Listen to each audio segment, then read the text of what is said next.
Thank you guys so much for joining me behind the scenes of the Stephanie Stevens Show.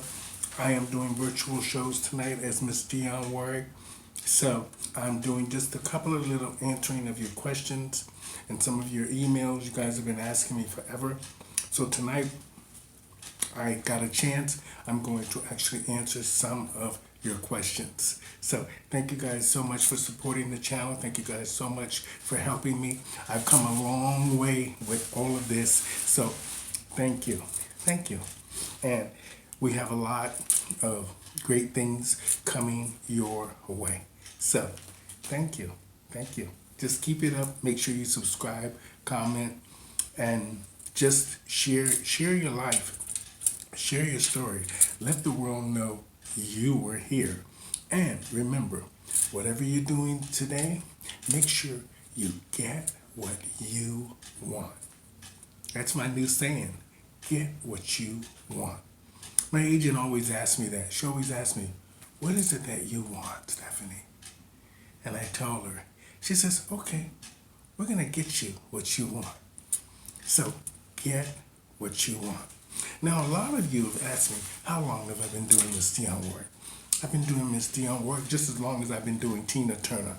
About 25 years I've been doing Dionne work. You asked me, what is the best song that I like by Dionne work? To be honest, I think the best song that I like by Dionne Warrick is probably Message to Michael. It's a beautiful song. Beautiful, beautiful song. And I think that is my favorite song. And Walk On By is a favorite as well. But I think my favorite song is Message to Michael. Now, a lot of you have asked me, why do you think Dionne Warrick never made it to real mainstream like Tina Turner? I think she did. I think Dionne Warrick did what she could. I do understand some of the issues. They never talk about this on TV, but now that I look back at all my years of performing as Miss Dionne Warrick, I see where she would have had some trouble breaking into real stardom in the 50s and 60s because most of the women, even though she was skinny, most of the women looked like dolls, looked like Barbie dolls. And that's what the music industry was looking for. Women that look sort of like Twiggy or Shirley Bassey or Nancy Wilson, the sort of attractive black women. Not that Dionne Warrick wasn't attractive. She was attractive in her own way.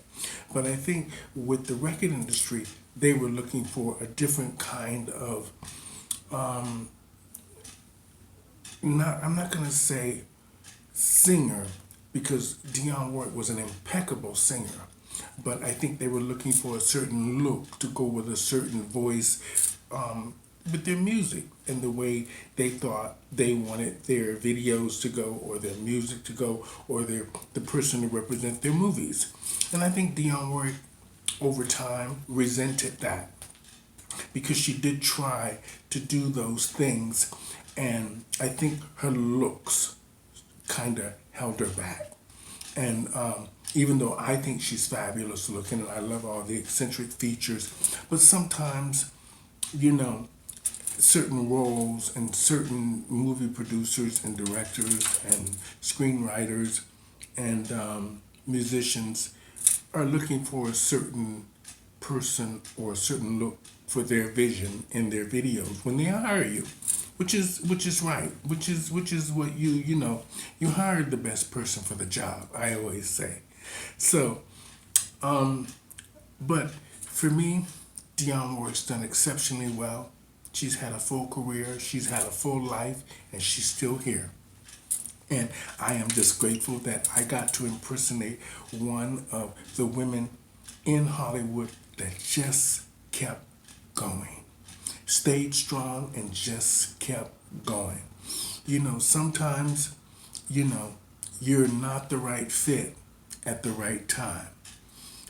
So you have to sort of look at it as though next time, next time. But the fact that she kept going. And then she found somebody that believed in her. She found somebody that knew what to do with her voice. Burt Bacharach. Oh, things change. Now look, 81 years old, Dionne Warrick, you're fabulous. Thank you for giving me a career. Thank you so much for just putting out beautiful music and songs we'll hear about until the end of time. And you know what? And just like, I'm going to take this little quote from Gladys Knight. She said something in one of her videos about you that I thought was amazing. And sometimes I think the LGBT community needs to think about this. I think about the people who I work with and have worked with. Some of them need to think about exactly what Gladys Knight said about Dionne Warrick. That's what friends are for. She said, even when they were broke, they looked after each other. When one had more, they didn't forget that the other one didn't have as much as they had. They called her up on the phone. You need a gig? You need to work? That's how it works. That's how it works. So I take my wig off to you, Miss Gladys Knight. You said something I've been saying for a long time. If everybody just looks after each other or try to do what you can to help each other, we'd be in a better place in the world. You're smart, Miss Gladys Knight. And thank you, Miss Dionne Warrick, for never forgetting. That's what friends are for. If you got a few friends around you that are always there for you, you keep them there. And that's what I'm doing now. And I'm keeping it moving forward.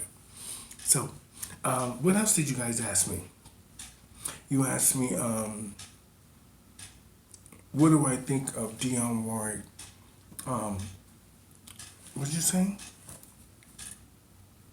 Oh, what do I think of Dionne Warrick's personality? Well, sometimes I saw Dionne Warrick many times in concert, and I saw her a few times. Sometimes you have to be strong, mainly when you are the only singer on the stage, besides the backup singers, and the weight is carried on your back. I think, sometimes we carry the weight of others, and maybe we don't really want to do those things, or we feel that we have achieved enough to sort of be, in a better position. I think Dionne Warrick did what she could to keep herself relevant, keep herself out front, and I think she tried to protect the little that she had at the time. And then, even after it became an abundance, I think that she still had to protect it because once you get to a certain level, you understand your responsibilities. It's not just you anymore. It's your friends. All of those musicians around you, all of those backup singers helping you, all the lighting people, all the people in the audience that support you, those are your friends. All the people that made you Dionne Warrick. So I take my wig off to you, Miss Gladys Knight, for saying that. That was fabulous. So I hope I've answered a few of your questions out there. So my life as Miss Dionne Warrick, I've been impersonating her, like I said, for 25 years. And I'll be impersonating her until the day I'm no longer on this earth. But until then, that's what friends are for. And you young girls, remember that. That's what friends are for. Okay? So have a great week, everybody. Thank you guys so much for joining me here on Pronoun TV. I'm Stephanie Stevens. Please like, comment, and share my video. And remember, you can also contact me for bookings at Miss Toronto, that's MISSTORONTO, hotmail.com, or complex5, the word 5, at hotmail.com. Or just inbox me on Facebook, Instagram, Twitter, TikTok, Shutter. I'm on them all. I'm on them all. Thank you guys so much. Have a great week, everybody. Thank you so much for being on the Stephanie Stevens Show behind the scenes. Thank you. And these are short stories.